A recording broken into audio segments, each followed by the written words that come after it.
round with Sugar Ray Leonard and Larry Merchant. Edwin Rosario against Macho Camacho. Two guys whose boxing styles are as different as their lifestyles. And Ray, perhaps that's what might make this fight. I know it's said an awful lot, I don't like this guy doesn't like the other guy, but sincerely, you have the feeling that there's something about each one of these men that the other guy just does not like. Barry, you can feel the intensity in Madison Square Garden.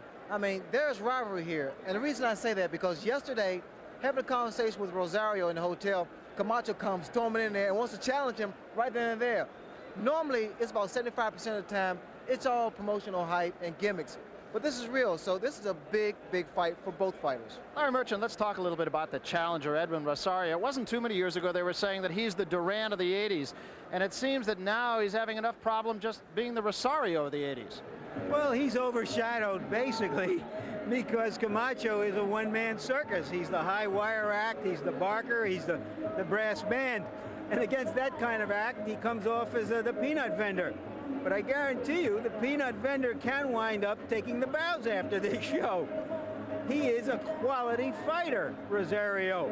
He's been devalued in recent years because he lost a championship fight a couple of years ago, so he just lost the fight. The best fighters lose fights. Secretariat lost races. And what I'm trying to say here is that I think Camacho has to be at his remarkable best to win the fight, and even then it's not so sure. Well, Hector Camacho is a self-described man with a mission. He says that about himself. Macho, he says, is just sort of his outward persona, but inside is a champion who has a lot to prove.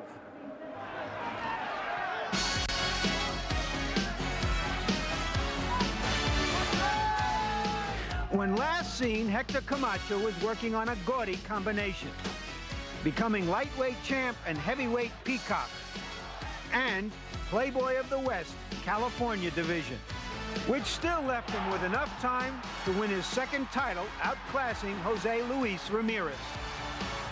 But after the tumult and shouting, Camacho did some soul-searching. Show business was not his life, prize fighting is. So the outrageous kid from New York packed up his sequins and boxing gloves and went east, young man, to Florida, to the rising sun, to an inland town, Clewiston, where he could concentrate on what he does best among inhabitants who are givers and who regard him as just another species of exotic wildlife.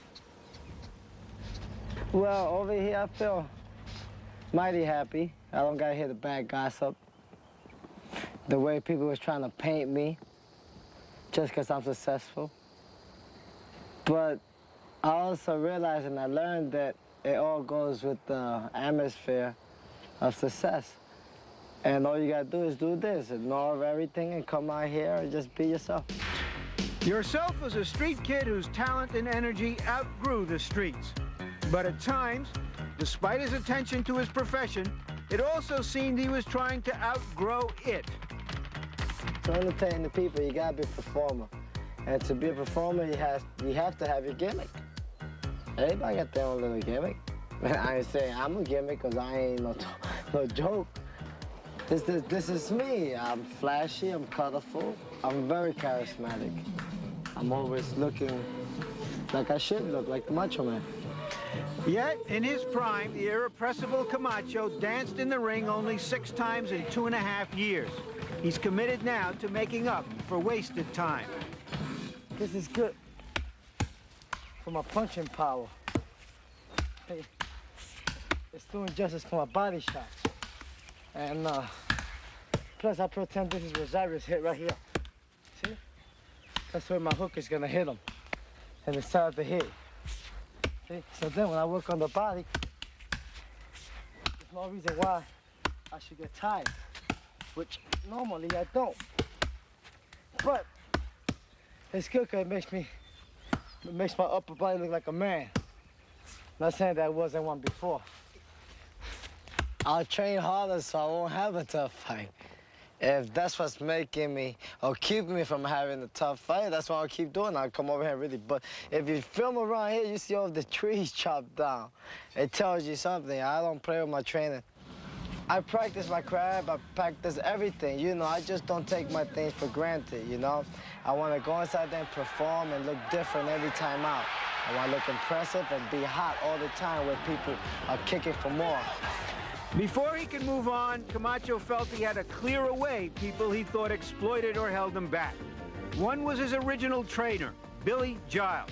When Camacho broke up their relationship over financial disagreements, Giles lashed back, accusing him of doing drugs. Recently, Camacho fired his California trainer, Jimmy Montoya. Camacho has no manager. He resents paying people who he doesn't think help him.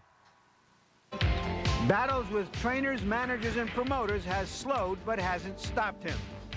Now he has teamed up with a wizened veteran, Marty Cohen, age 88, an unpaid advisor, happy for a chance to dance one more dance. Now I find myself this year even more lucky than last year. I got somebody that really knows the sport, somebody that really knows boxing, and somebody that really want to know me. His name is Marty Cohen. I met Marty about 2 years ago. If I would have asked him to be my advisor then, I would have never gone to the disappointments and the depressions that I went through.